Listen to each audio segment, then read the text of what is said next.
సాధారణంగా ఈ ఎలక్షన్స్ ముందు స్టాక్ మార్కెట్లు పడిపోతూ ఉంటాయి.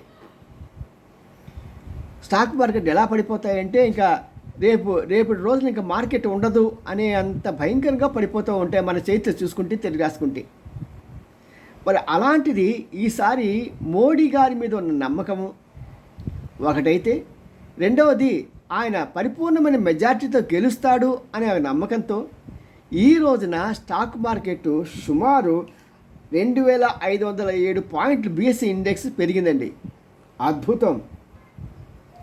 732 పాయింట్లు సెన్సిటివ్ ఇండెక్స్ పెరిగిందండి, నిక్కీ ఇండెక్స్.